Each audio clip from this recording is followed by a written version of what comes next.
Okay, I've set some background music to play for the first couple of minutes, so do let me know how the volume is, if the music is too loud or too quiet, or whether you can hear me clearly. There is a fan on, which, is a thing that hasn't come up before now.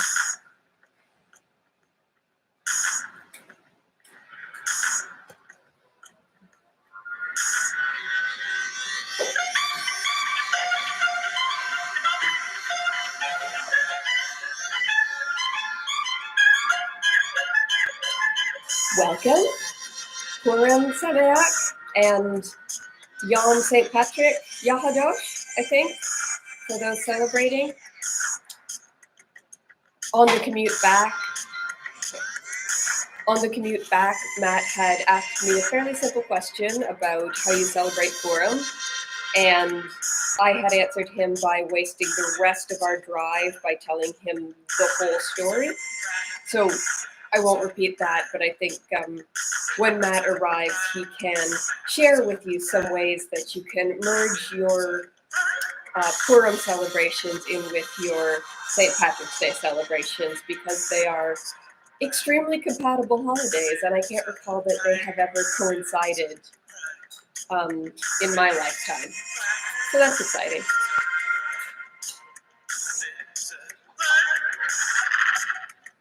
Yeah, goes together well. It had never occurred to me to think of it before this year, but they go together well.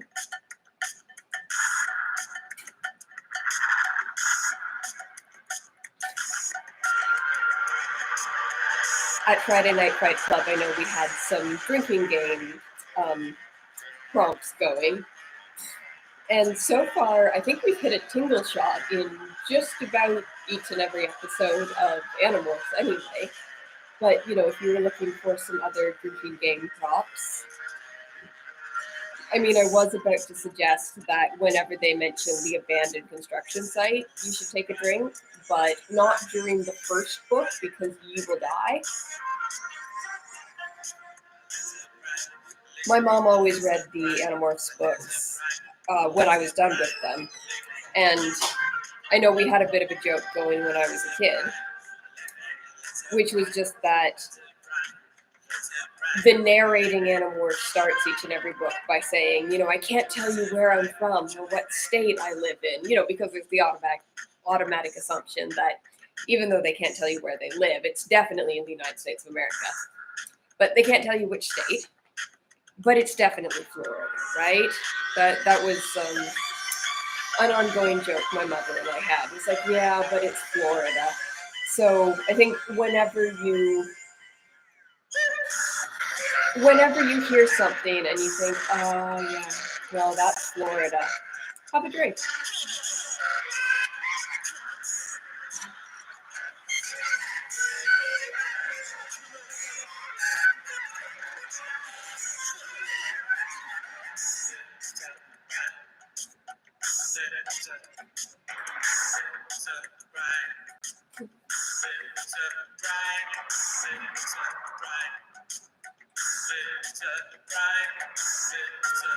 Where we left off last week was a bit of a cliffhanger, but I think all chapters end with a bit of a cliffhanger.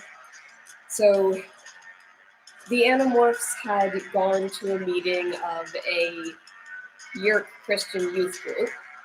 Not actually Christian, just a Yerk youth group, I think. And, there were bonfires on the beaches and beach volleyball games and a barbecue, generally a good time, except that Jake's elder brother Tom is a controller, and Tom is a bit suspicious of Jake and is suggesting to his controller comrades that, we might want to make Jake a controller or just kill him. Oh. Well, this might not last long.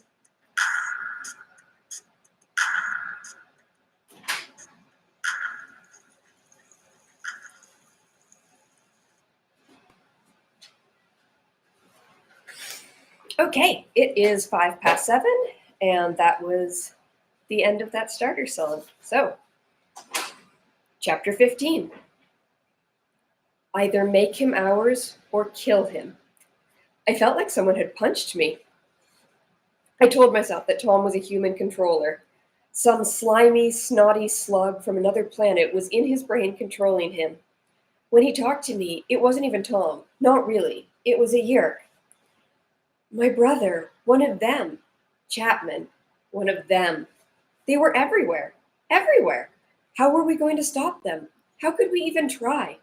If they could take my own brother from me, if they could take Tom, then how was I going to be able to stop them?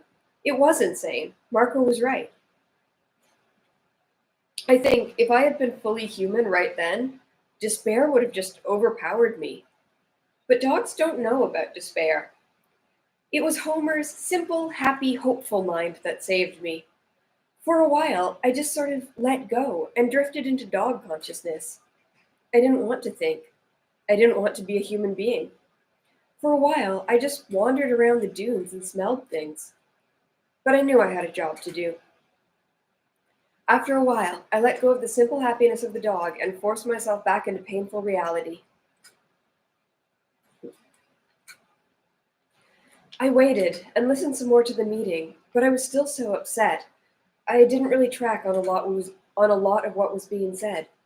I just kept hearing it over and over in my head. Make him ours or kill him. The one other thing that did stick in my mind was Tom discussing with some other guy, some other controller, the schedule for going to the Yerk school. He'd just been and was feeling good, he said. He'd be heading back on Monday night. That was the slug in his head talking. The Yerk that controlled Tom needed to return to the Yerk school. Then I heard another voice. Cassie! I slunk quickly around the back of the dune to get closer, but I could hear clearly. Cassie's voice and another voice it took me a minute to recognize. It was the policeman. The same policeman. Hey, what are you doing here? The policeman demanded. I was just looking for shells, Cassie said. This is just for full members, the policeman said gruffly. Private business. You understand. Yes, sir, Cassie said in her most humble voice. I got to where I could see them, although I have to tell you, dog sight is not exactly great. Everything is like an old TV with bad color and all blurry. The policeman was staring hard at Cassie. Cassie was trying to be brave, but I could smell the fact that she was afraid. Okay, take off, the policeman said at last. But I have my eye on you. Get back with the others. Cassie turned and headed away as fast as she could walk. I caught up with her. I guess seeing a dog come bounding out of nowhere startled her, because she jumped. Oh, it's you, she said. Yeah, that was close. What were you doing there? She shrugged. I just wanted to make sure you were okay. I was safer than you were, I pointed out. We got back to the spot where Rachel, Marco, and Tobias were waiting. I didn't even want to morph back into my human body. I knew that I could just let myself go again, and in a few minutes my dog brain would forget why my human brain was sad. If someone would just throw a stick out into the surf, I could go after it. The water would make me happy. The chasing would make me happy. Now I knew why Tobias was so reluctant to leave his hawk body. Being an animal could be a nice way to escape from all your troubles. I began to morph back into my own body. Cassie and Rachel turned and looked out toward the water. When I was completely myself again, I said, Marco, you were right. Tom is a controller. Marco did not look pleased about being right. I told them what Tom had said to Chapman about bringing me to the meeting to either use me or kill me. Wait a minute, Chapman is one of them too? Rachel asked. Our Chapman, Mr. Chapman, the assistant principal. I think he's some kind of leader, I said. It was him the other night at the construction site. He was the one who told the Hork-Bajir just to keep the head. That is so Chapman, Marco said. I suggest we get the heck out of here, Tobias said. No, it's okay, I said. Chapman told Tom there was not to be any killing at a sharing meeting. They don't want any suspicious activities. He also said they couldn't just go around killing every kid who might have been at the construction site. They needed to be sure. That's decent of them, Rachel said dryly. Not really. Chapman just said that. Chapman just said that for a while longer, they still have to avoid attracting too much attention. A bunch of kids start turning up dead, and people will definitely notice. He said they should. He said they should just wait. Kids can't keep quiet for long about seeing aliens. When the kids talk, the controllers will find them and get rid of them. Except that we aren't going to talk about what we saw, Rachel said. You got that right, Marco agreed. We aren't saying anything. We are forgetting everything we saw. We are getting on with our normal lives. And leave Tom the way he is? I demanded. No way. Never. He's my brother. I'm going to save him. Just how do you figure you'll do that? Marco asked sarcastically. Let's see. It's you versus Chapman, the cops, a bunch of Hork-Bajir and Taxon, and, worst of all, that creep Visser 3. All you can do to fight them is turn into a dog and bite their ankles. It's like being stuck in the most impossible video game ever invented. I grinned, or at least I showed my teeth. Yeah, kind of. It is. But I'm pretty good at video games. And he won't be alone, Rachel said. I'm in this too. And me, Tobias said. Me too, Cassie agreed. Swell, Marco said. So suddenly you're the Fantastic Four. This isn't a comic book. This is real.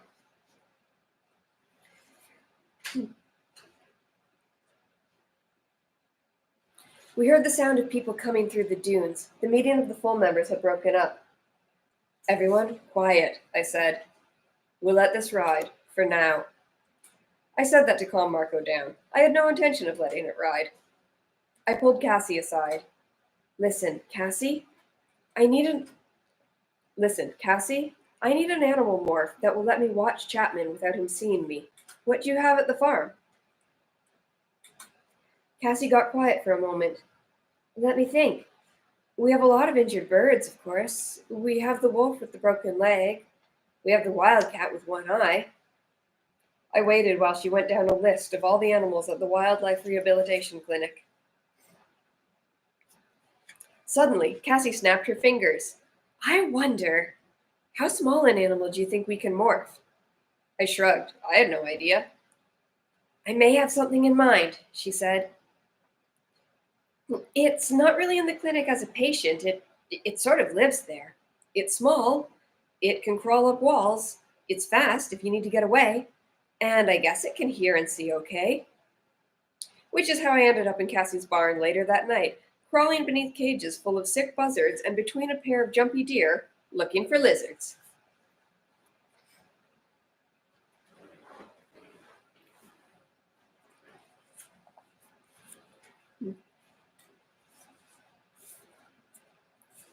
Chapter 16.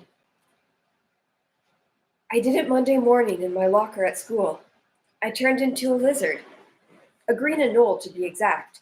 It's a member of the iguana family, like you care. I waited until the bell rang for first period, which was English class. When everyone else was out of the hallway, I just climbed into my own locker. I tried to act cool about it, just in case anyone was watching. The locker is about 2 inches shorter than I am, so I had to crouch, and it was so tight I couldn't move. The only light was from the 3 small ventilation slits. I could hear my heart pounding in the cramped, dark space. I was afraid. It was one thing to turn into a dog. I mean, it's weird, it's strange, but it's also kind of cool. Dogs are cool. But lizards? I should have practiced, I muttered under my breath. I really should have practiced, like Cassie said. Ah, yes. Looking like a picture of the lizard in the locker. Can revisit that in a minute. Yeah.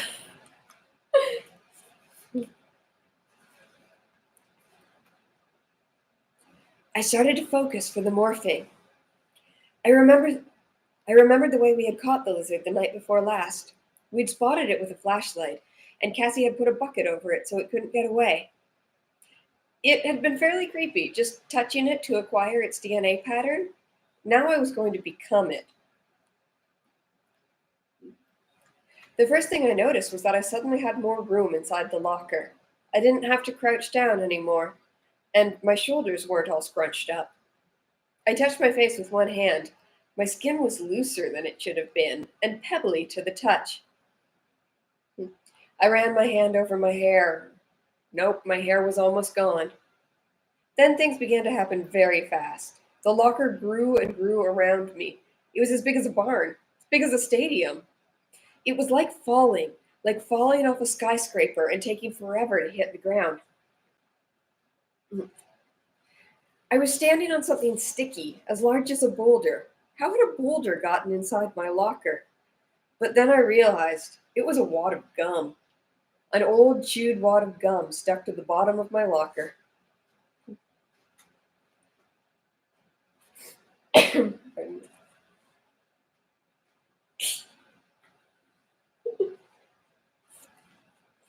I'm glad you enjoyed the lizard.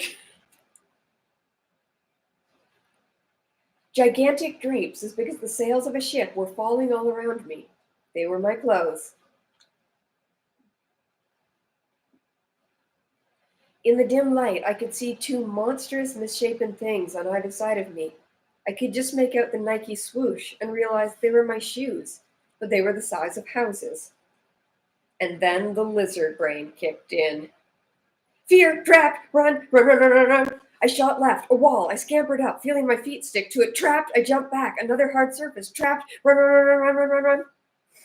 I fought to get control, but the lizard brain was panicked. It didn't know where it was. It wanted out, out. Go toward the light. I ordered my new body. Go toward the light, the ventilation slits. That was the way out. But the body was afraid of the light. It was terrified. I was still bouncing off the walls. I could not overcome the panic instincts of the lizard body. Go to the light, I screamed inside my head, and suddenly I was there. I poked my head out, and my body slithered after me. And just before he exits the locker, we will revisit the, art for this one more time. Now we know the brand of the sneakers.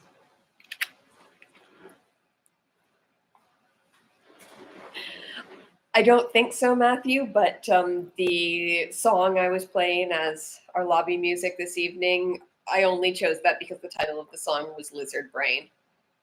So, but I think the...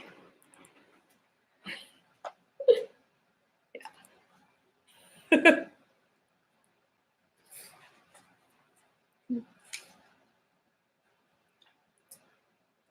I poked my head out, and my body slithered after me. My tongue flicked out, and I got a weird kind of input from it, like smell, only not quite. I kept flicking. I could see it shoot out of my mouth and lick the air. In the bright light, I realized how bad the lizard eyes were. I couldn't make sense of what I was seeing. Everything was shattered and twisted around. Down was up and up was down. Colors weren't even close to right. I tried to think. Come on, Jake. You have eyes on the side of your head now. You have eyes on the sides of your head now. They don't focus together. They see different things. You're going to have to deal with it. I tried...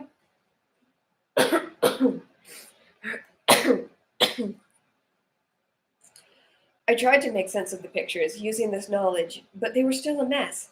It seemed to take me forever to figure it out. One eye was looking down the hall to the left, the other was looking down the same hall but to the right. I was upside down, gripping the side of the locker, which was like a long gray field that wouldn't end. And all the time, the green and old brain was fighting me. Now that it was out of the dark locker, it desperately wanted to go back in. Chapman's office, I reminded myself. Where was it? Left. That way. Suddenly, I was off and running, straight down the wall. Zoom! Then on level floor. Zoom! around a scrap of paper twice as big as I was. The ground flew past. It was like being strapped onto a crazy out of control missile. Then my lizard brain sensed the spider. It was a strange thing, like I wasn't sure if I saw the spider. It was a strange thing, like I wasn't sure if I saw the spider, or heard it, or smelled it, or tasted it on my flicking lizard tongue. I just suddenly knew it was there. I took off after it, racing at 1,000,000 miles per hour, before I could even think about stopping. My legs were a blur, they moved so fast. It probably wasn't a huge spider. Not if you were a great big human being. But to my lizard eyes, it looked as big as a small child. It was huge. I could see the compound eyes. I could see the individual joints in its 8 legs. I could see the clicking, awful mandibles. The spider ran. I ran after it. I was faster. No! I screamed inside my head, but too late. My head jerked forward, fast as a striking snake. Sorry. My head jerked forward fast as a striking snake. My jaws snapped, and suddenly the spider was in my mouth. I could feel it fighting. I could feel the spider's legs squirming and fighting to get out of my mouth. I tried to spit it out, but I couldn't. The lizard's hunger for that spider was too great. I swallowed the spider. It was like swallowing a whole canned ham. A canned ham that was fighting all the way down. No, no, no, my brain cried in horror and disgust. But at the same time, the lizard brain was pleased. I, I could feel it become slightly calmer. That does it, I told myself. I am out of this morph. I wanted out of that horrible little body. I didn't care who saw me. I was going to morph back to human shape. Marco was right. It was insane to get involved in this. Insane! I heard the ground shake. It was a noise like a giant stomping across the land. It was a giant. There was a huge shadow in the sky. It was like someone was trying to crush me. It was a giant. There was a huge shadow in the sky. It was like someone was trying to crush me by dropping an entire building on my head. The shoe came down. I scampered left. Another shoe. My tail. The shoe was on my tail. I was trapped.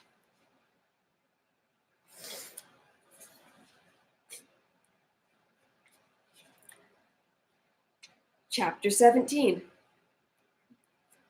In panic, I tried to run, but my tail was caught. Suddenly, I was free. How had that? Oh, I realized what had happened. My tail had snapped off. Looking back, I saw it, still trapped by the giant shoe. It squirmed as if it were still alive. It wiggled like a worm on a hook. The shoe lifted and flew through the air again. I shot up the side of the wall and froze in place. The giant had not seen me. Oh, sorry. I shot up the side of a wall and froze in place.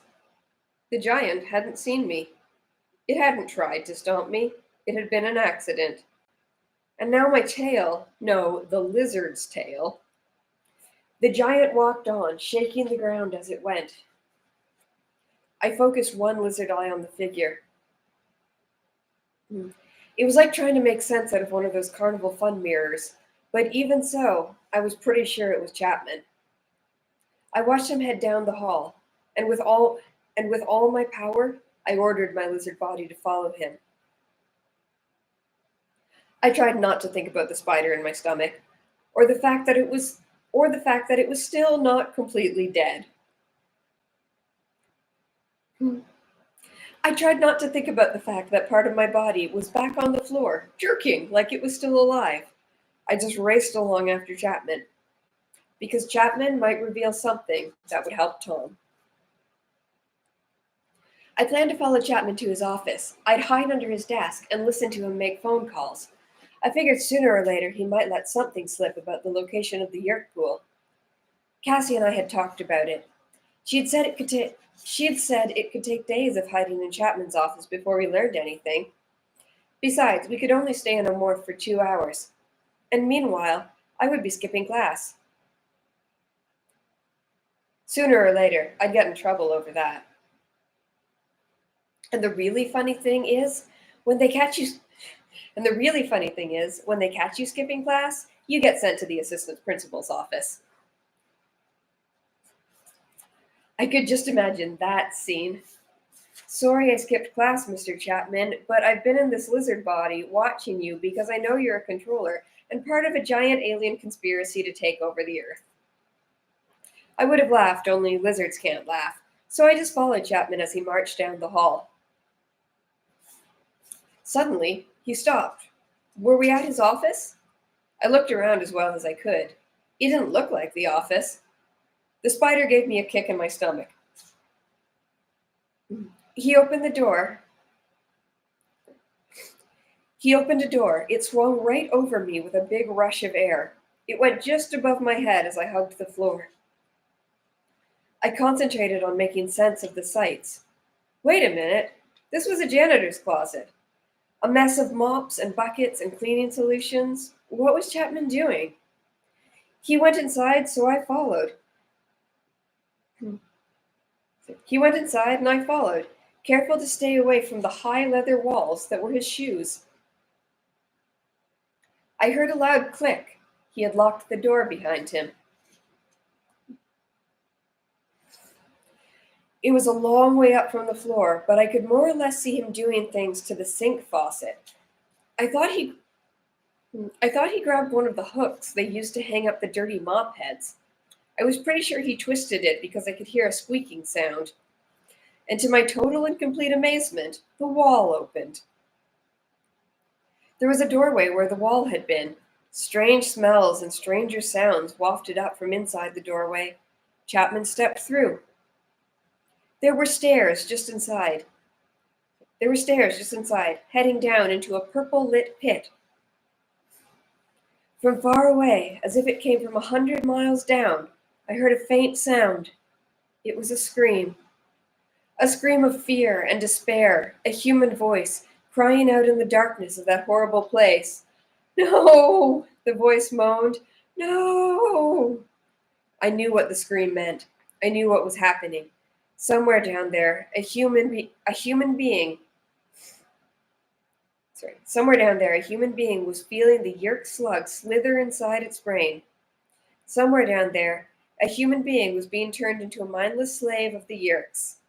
Chapman headed down the stairs. The door closed behind him. I had found the yerk pool. It was under my school. That's where hellmouths are traditionally located, right?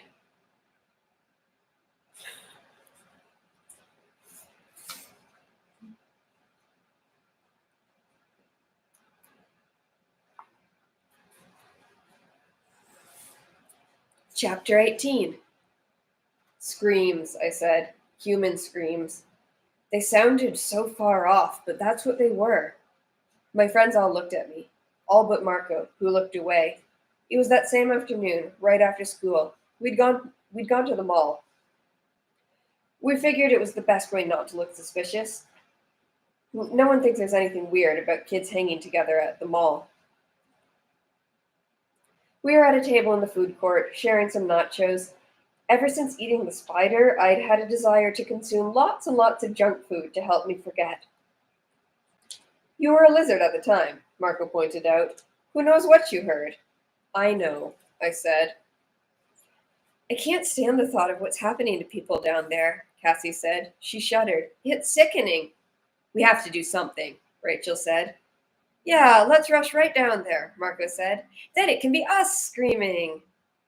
I realized I had lost my appetite for nachos. Marco, you can't just ignore what's going on, Rachel said. Sure I can, he said. All I have to do is remind myself that, hey, guess what? I don't want to die. That's it then? Rachel demanded. That's it then? Rachel demanded, outraged. Just whatever is best for Marco? I don't think Marco is being selfish, Cassie said. Just the opposite. He's thinking about his father. About what would happen to his dad if Marco... He's not the only one who's got people to worry about, Rachel said. I have a family. We all do. Not me, Tobias said softly. He smiled his sad, crooked smile. It's true. No one gives a rat's rear about me. I do, Rachel said. I was surprised to hear her say that. Rachel isn't exactly sentimental. Look, I said, I'm not asking anyone else to go with me, but I don't have a choice. I heard that scream today, and I know Tom's going down there tonight. He's my brother. I have to try to save him. I held out my hands, helpless. I have to do it. For Tom. I'll go with you, Tobias said. For the Andalite. There's no one else who can do anything to stop the Yerks, Rachel said. I'm scared to death just thinking about it, but I'm there. Marco looked sick. He gave me a dirty look and shook his head.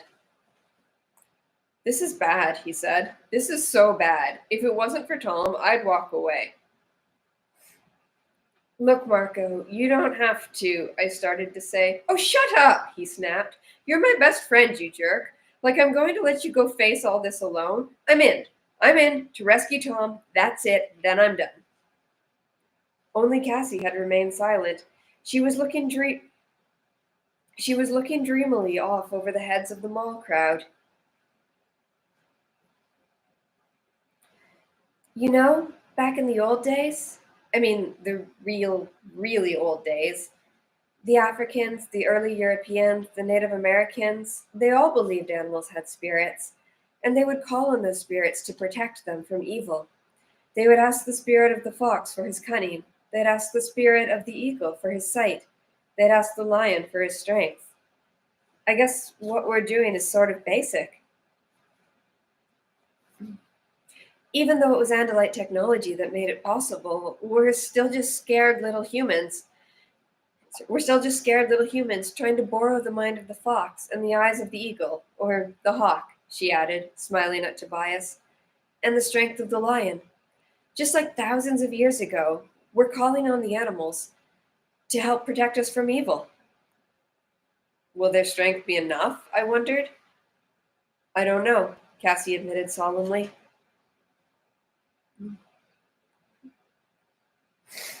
It's like all the basic forces of planet Earth are being brought into the battle. Marco rolled his eyes. Nice story, Cassie. But we're five normal kids up against the Yerks. If it was a football game, who would you bet on? We're toast. Don't be so sure, Cassie said. We're fighting for Mother Earth, and she has some tricks up her sleeves. Good grief, Marco said. Let's all buy Birkenstocks and go hug some trees. We all laughed, including Cassie. Cassie's right about one thing, Rachel said seriously. The only thing we have going for us is this animal morphing thing. And so far, the only morphs we've acquired are a cat, a bird, a dog, a horse, and a lizard. I think we need a little more firepower. We should head for the gardens. We need to acquire more DNA from some animals that are not going to be easy to acquire. From some animals that are not going to be easy to acquire. I nodded. Yeah, I don't think the hawk, horse, and lizard team is going to impress the Yerks. Rachel's right. I think we have to head to the gardens. We need to get some help from Mother Earth's toughest children. I looked to Cassie. Can you get us in? I can get in free, she said. You guys will have to pay, but I can use my mom's employee. I can get in free, she said. You guys will have to pay, but I can use my mom's employee discount card, so it'll be cheaper at least.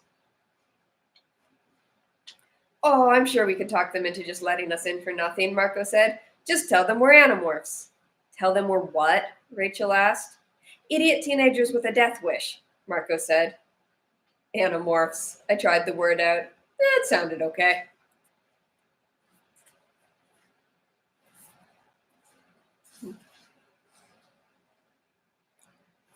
Chapter 19. We left straight from the mall, hopping a bus out to the gardens, which is clear across the city. On the way, I tried to catch up on my homework. I had missed a lot of classes that day, so I borrowed class notes from my friends. Rachel kept perfect notes. Tobias had terrible notes, with all kinds of little drawings in the margin. It took a while before I could figure out what they were.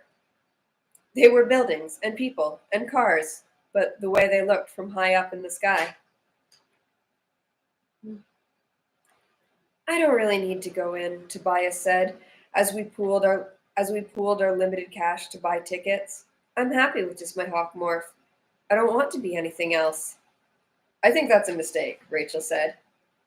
Our one real weapon is the power to morph. We should acquire as many useful morphs as we can. What kind of animal morphs are going to be able to deal with Visser 3 when he turns into that big monster that ate the Andalite? I asked. There was nothing in this zoo or any other that was going to kick that big monster's butt. Marco winked. Fleas? No one can kill fleas. We'll itch them to death. I had to smile. So now you're suddenly Mr. Hopeful? No, I'm just so scared I'm getting weird about it, he said. I haven't done this morphing stuff. You guys all have. I'm not even a fully fledged Animorph yet. I'm still normal. I still feel normal, Cassie said. She looked troubled. Cassie, you can turn into a horse, Marco said.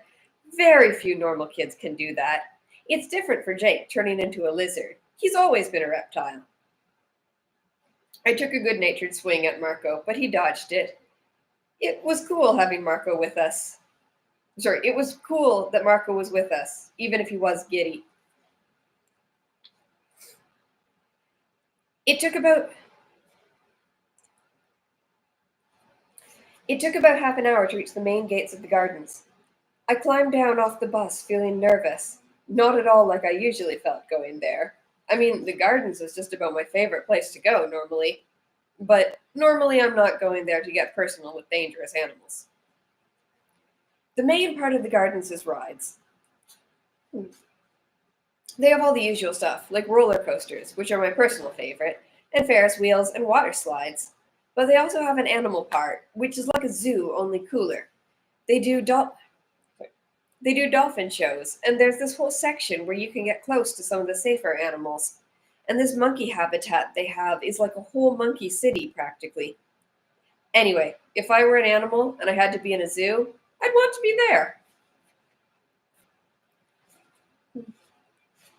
Cassie led us to the main building, which hosts all kinds of exhibits. It has everything but the really big animals that need lots of space. Those animals are... Pardon me, sorry.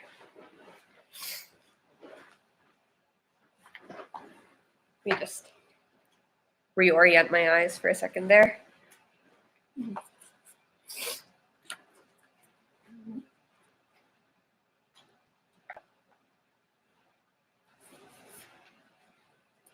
Cassie led us to the main building, which holds all kinds of exhibits. It has everything but the really big animals that need lots of space. Those animals are farther out, mostly, in big grassy habitats that look like parks. Parks with walls and moats and fences around them. The main building is supposed to be like a rainforest, I guess. It's where they keep animals that need to be warm all the time. There's a pathway that winds around with tall tropical trees overhead, with bushes here and there between the exhibits. Some of the exhibits are tiny, and some are really big, like the area they have for otters. It has a waterfall and a water slide for the otters to play in. We were near the otter habitat when Cassie stopped. Okay, now everyone stay together and try not to be too suspicious looking, she said. I'm taking you inside. Inside where? Marco asked. Well, the way it works is there are walkways behind all these exhibits. That's how they feed the animals and give them their meds or whatever. Meds are medicine, sorry. She pointed to an inconspicuous doorway. Anyway, we can go in through there. It was an odd change from outside to inside. One minute we were in this fake rainforest. The next minute we were in what looked much like a hallway at school. Only the smell was worse. Kind of damp and moldy and musty. More like the boys' locker room. Okay, look, if any staff people stop us, the story is we're here to see my mom, Cassie said. Of course, it's so late in the afternoon, she won't be here, I hope. Because if she finds out I've been dragging 4 of my friends around back here, Well, I can't be saving the world from alien invaders if I'm grounded. Hopefully there won't be hopefully there won't be many staff people here at all. We shuffled along the hallway, feeling like we definitely did not belong, which we didn't. On either side of the main hall, there were side paths that led to different exhibits. Unfortunately, the doorways to those exhibits just had numbers on them. I knew we'd have to rely on Cassie's knowledge to find our way around. Behind some of those doors were animals you didn't want to just walk in on. How do you guys feel about gorillas? Cassie said. She had stopped by one of the numbered doors. This is Big Jim's cage. He just came over from another zoo. He just came over from another zoo, so he's in his own private environment for now. He's very gentle. Slowly, it dawned on me what Cassie was saying. Oh, you mean does one of us want to acquire his DNA? That is why we're here, Jake, Rachel pointed out. She batted her eyes at Marco. How about you, Marco? Haven't you always wanted to be a big, hairy guy? Marco didn't look like he was crazy about the idea, but I knew how to handle Marco. Maybe Marco should try something easier for his first morph, I said. You know, like a cuddly little koala or something. That did it. Koala? Marco said, giving me a dirty look. Open that door, Cassie. He hesitated. You said gentle, right? Gorillas are extremely gentle, Cassie said. Then, in a quieter voice, she added, unless you make them mad. Cassie opened her backpack. She took out an apple and handed it to Marco. Here. Here, you just open the door. The way it's set up, none of the visitors will be able to see you unless you walk clear out into the cage. Besides, there's an extra security gate. So he can't just jump out and you can't just walk in. So we just open the door and hope Big Jim feels like eating. Behind the door was a second door of steel bars, with a little cutaway section for the handlers to shove the food through. The entire door opening was concealed behind a fake rock ledge, so it wasn't visible to the people looking into the exhibit. But Big Jim noticed us right away. He climbed heavily down from his perch on a rock ledge and took a good look at us through the bars. Big Jim was definitely big. He had fingers the size of my wrist. But Jim didn't seem to mind us being there. Mostly, he just seemed interested in Marco's apple. He looked Marco over, snorted like he wasn't impressed, and then held out his hand. Hand him the apple, Cassie directed. He wants the apple. I loved your work in King Kong versus Godzilla, Marco told the ape. He stuck his hand through the bars and held out the apple. With surprising daintiness, the gorilla lifted the apple and began inspecting it closely. Hold his hand, I said. Yeah, right, Marco laughed. When you acquire DNA, the animal goes into a kind of trance, I said. Go ahead, grab his hand and concentrate. Marco tentatively touched the gorilla's wrist. Nice, monkey. The gorilla ignored him. Big Jim was much more interested in the apple than in any of us. Concentrate, Rachel urged. Marco closed his eyes. The ape closed his eyes too. This is so cool, Tobias commented. You realize that gorilla could... Pardon me. This is so cool, Tobias commented. You realize that gorilla could pull Marco apart like he was a paper doll. Look at those arms. Marco opened one eye. Tobias? Being terrified gets in the way of concentrating, so how about if you shut up about his arms? Suddenly, I heard a whirring sound. I looked down the hall, then back. It was one of those electric carts, a little like a golf cart. It was coming toward us. Just act natural, Cassie hissed. Marco slipped out and she slammed the door on Big Jim. As long as it isn't a security guy, we're probably okay. The cart came up to us. Its driver was a man wearing a stained tan lab coat over his jeans. In the back of the cart were two. Pardon me. In the back of the cart were two large white plastic buckets full of something brown and horrible. Hey, you're Cassie, right? The Doc's kid. How's it going? Fine, Cassie said.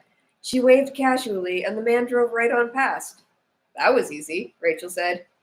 He didn't even seem to care that we're back here. Well, where next? Cassie wondered. We were at a four-way corner. There were blank, white-painted hallways in all directions. An electric golf cart was parked there, too. What are we near? I asked. Cassie thought for a moment. Okay, that walkway leads out to the outer exhibits. That one leads to the offices and storage facilities. These two go around the main building exhibits. We're close to, let me see, bats and snakes that way. The jaguar and the dolphin tank that way. Rachel started down the hallway to our right. Dolphins. I love dolphins. Wait, Cassie said, trotting after her. What are we going to do with dolphin morphs? I think we should go out to the big exhibits, Marco said. Let's get serious about this. We need firepower. Come on. Let's stick together, I said as Marco started down the hall. I reached out to grab him before he got too far away. And that's when a voice yelled, Hey you, what are you kids doing back here? I saw a guy in a brown uniform. Security, Cassie yelped. Oh, man. They'll take us all into the office. They'll call my mom. I do not want to explain this to her. Split up, I said, trying to sound like a leader. Just like at the Split up, I said, trying to sound like a leader. Just like at the construction site. One guy can't chase us all. This guy looks like my grandfather, Rachel said. Not like that Hork-Bajir that was after us. You kids, hold on. Oh man, Cassie said. With that, she took off down one hallway. Rachel and Tobias went after her. Marco was already 20 yards down the other hall, the one that led out to the larger exhibits. I ran to catch him. The guard reached the corner. I saw him glance toward Tobias and the girls. Then he looked at me and Marco. I guess Marco and I looked more suspicious because he chose us. Stop! You kids better stop! Let's grab the golf cart, Marco said. Steal a golf cart? If we don't take it, the guard will. Good point. We jumped in the cart. Marco slid behind the wheel. He turned the key to on. He looked at me. It's just like driving bumper cars, right? Only you try not to hit anything. He put his foot down on the pedal. The electric motor made a whirring sound, and we took off straight into the wall. Bam! Hey, try steering, I yelled. We backed up and took off again. We picked up speed, enough to pull away from the guard, but when I looked back, he was still jogging after us. He's going to have a heart attack, I said. Which way? What? Which way? I turned around to face forward. We had reached a T-corner. Right, I yelled. Naturally, Marco turned left, and I nearly fell out. Almost immediately, we reached another corner. This time, Marco did choose right, and I did fall out of the cart. I hit the linoleum and rolled. Then I was up and racing to catch the cart. What are you doing? Marco demanded when he saw me. Quit playing around. I just gave him a dirty look and climbed back in. I think we lost the guard, Marco said. I'm fine, thanks for asking, I said. Just a few bruises, maybe a cracked skull, nothing serious. Where do you think we are? I think we're in the longest tunnel I've ever seen, I said. It was more and more like a tunnel now. The floor was still linoleum, and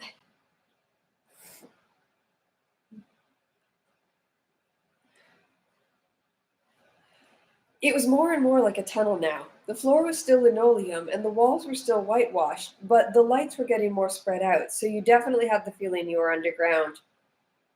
I wonder if they caught the others, Marco said. Now do you see why it's crazy we think we can beat the Yerks? I mean, come on, we can barely beat zoo security. We haven't beat anyone yet, I said grimly. Look. Way up ahead, there were another two guys in brown uniforms. Maybe they don't know who we are, Marco suggested. They might think we're regular employees. Maybe, but not if they get a good look at us. I point. Maybe, but not if they get a good look at us. I pointed. There's a turnoff. Take it. We turned. At the same time, the two guards started yelling.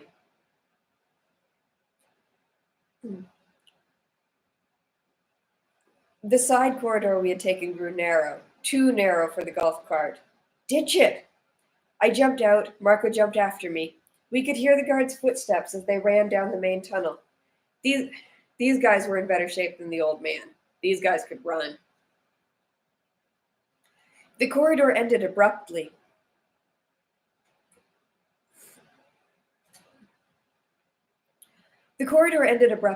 There were two doors, one a little to the left, one a little farther to the right.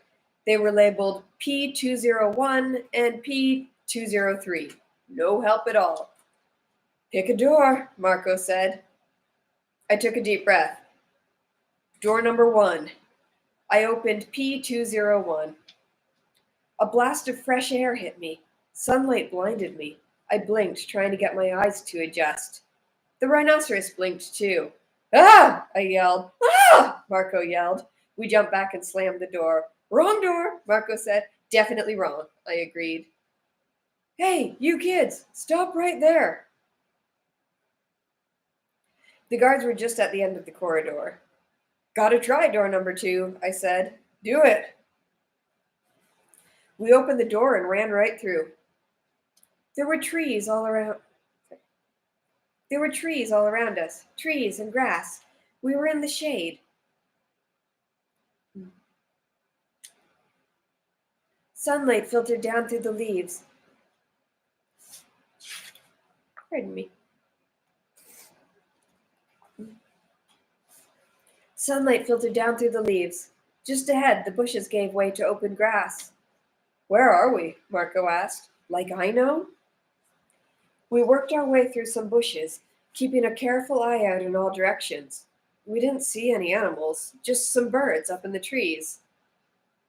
Hey, there are people, Marco said. He dropped down behind a bush and pointed. There were people, lined up behind a railing. They were high up, or else we were low down. I parted the bushes to get a better look. The people were leaning against a railing at the top of a high concrete wall. They couldn't see us because of the bushes, but they were definitely all staring at something. We're definitely in one of the habitats, I said. Those people are looking at, whatever is in here with us. I'm just hoping it isn't that rhino. That thing was way too big. How do we get out of here? I don't know. Let's just get away from the door. Those guards will be coming in after us any second. But in the back of my mind, I was thinking, why haven't those guards come in after us? Marco and I crawled through the bushes and around the bases of the big trees. We reached a corner of the concrete wall, hidden from all the people above. That is an awfully high wall, Marco observed. That's got to be 30 feet high. This is not good. That wall is that high for a reason. There's something in here that they don't want to escape. I scanned the wall. There was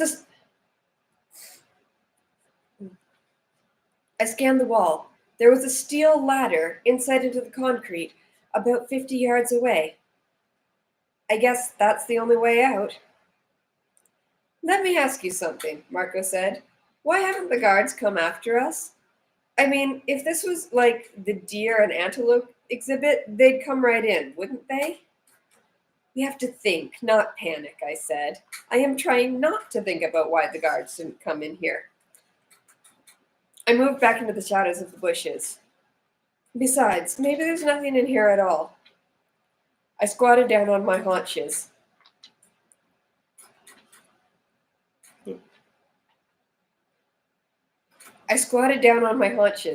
My butt touched something warm. I had a terrible feeling right at that moment. I looked up and saw Marco. Normally, Marco has a kind of dark tan face, but his face was white, and his eyes were very large. Marco? I said, very slowly and very quietly. Is there something behind me? He nodded. What is it, Marco? Jake? It's a tiger.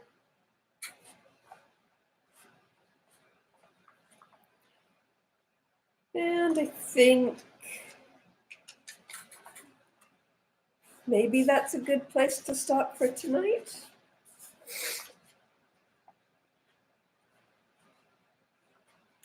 Actually, the next chapter is not that long, so I will just take a break for a minute and give you an opportunity to tell me if you would like one more chapter or if we're all ready to eat cake and lasagna. Matt says tiger.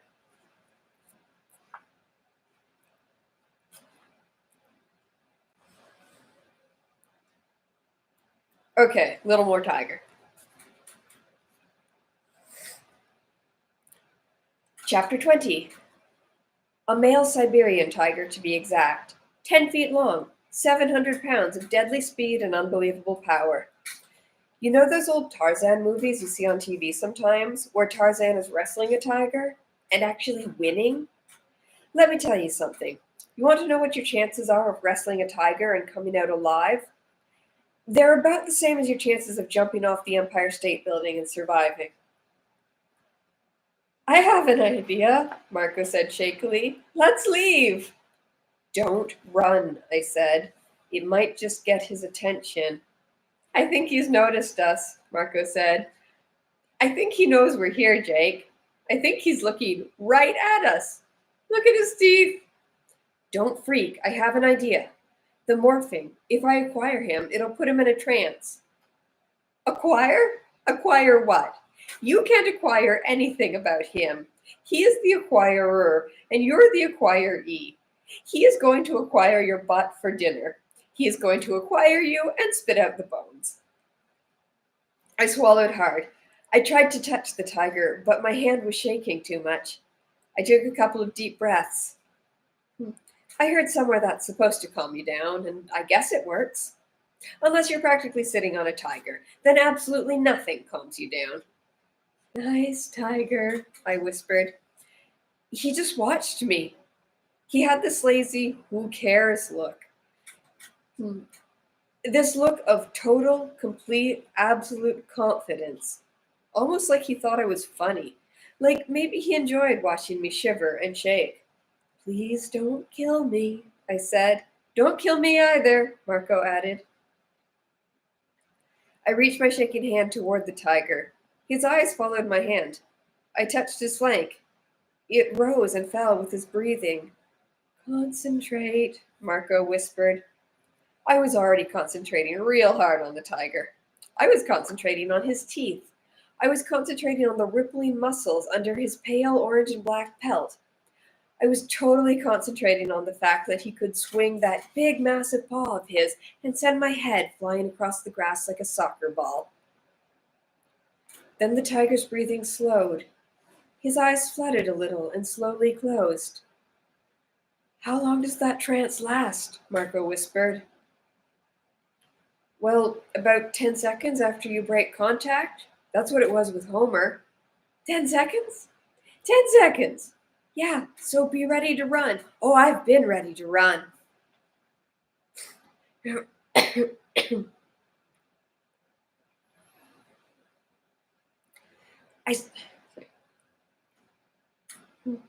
I started to pull away, but then I hesitated. It was a strange moment because right then I realized what I was doing. It hit me. This tiger was becoming part of me. All that power and confidence was becoming part of me. He's beautiful, isn't he? I said. I expected Marco to say something sarcastic, but he said, yes, he's magnificent. Then he added, but let's get out of here before he shows us why he's king of the jungle. That's lions, I said. They're supposed to be king of the jungle. But let's not tell him that. You ready? He nodded. Now, I yelled. I jumped up and we tore for the ladder. In my head, I was counting off the seconds. 1, 1,000, 2, 1,000, 3, 1,000. Something moved, fast, an orange and black blur. Right then, I realized it. Duh. There was more than one tiger in the habitat. I heard screams coming from the spectators above. I guess they could see us now that we were out of the bushes. Marco leapt and grabbed the rungs of the ladder. He scrambled up. I was about 1/10 of a second behind him. The tiger leaped.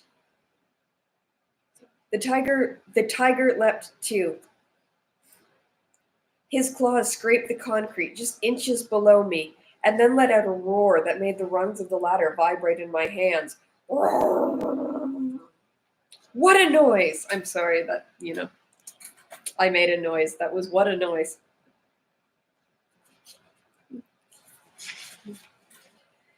It echoed and reverberated and made my insides turn to liquid. Marco practically flew up the ladder and over the side of the wall. I flew right after him. It's amazing how fast you can climb a ladder when there's a tiger roaring for your blood. There they are, someone yelled. Get them! Stop! Guards, at least 3 of them.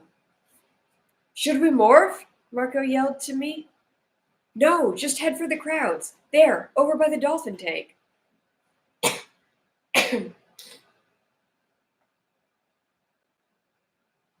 It was a close call, but we made it to a big crowd, just a dozen feet ahead of the guards. From that point, all we had to do was hunch down and squirm between all the people till the guards lost sight of us. We worked our way to the front gate, always crouching so our heads wouldn't show above the crowds. What did you do? Morph into a midget? It was Rachel. She was right in front of me, looking amused. Tobias and Cassie were there too. The guards were after us, I said.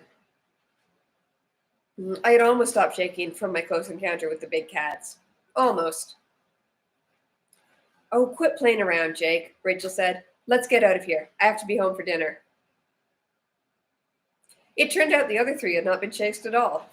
They'd lost the guards easily and had just gone on acquiring morphs, while Marco and I were risking our lives in the tiger habitat. The most annoying thing was that none of them even believed our story. Marco and I were a little resentful over that. We climbed on board the bus and practically collapsed into the seats. We could have been killed, Marco said, pouting. Really, I'm telling you. It was down to a few inches. Yeah, whatever, Rachel said. Don't obsess over it. After all, we still have tonight to deal with. Whatever danger you think you had today, it will probably be nothing next to what's going to happen to you tonight. Tonight. Cassie shook her head. And I haven't even thought about studying for that math test tomorrow. Rachel laughed. We may not have to worry about tomorrow.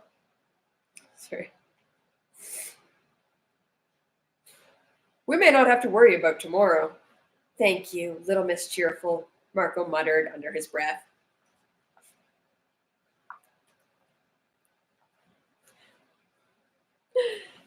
Okay. Which bit of that is Terry Irwin going to be so pissed about?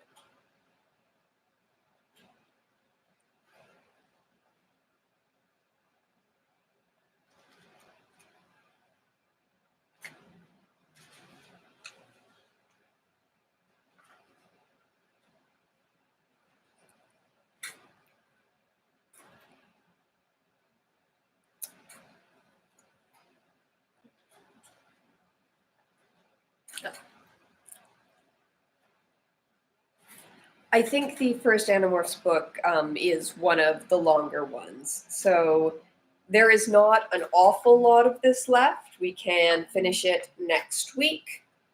And I think like this one will be 5 installments. I think most of them will only be 3 or 4 installments, but you know, um, I mean, the last section, although there isn't a lot of it, is the excursion to the yurt pool. So that's going to be rough. So we will save that for its own episode next week, I think.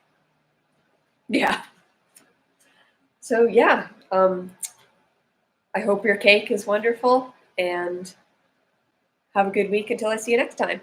Oh, or have a good weekend until I see you Monday evening.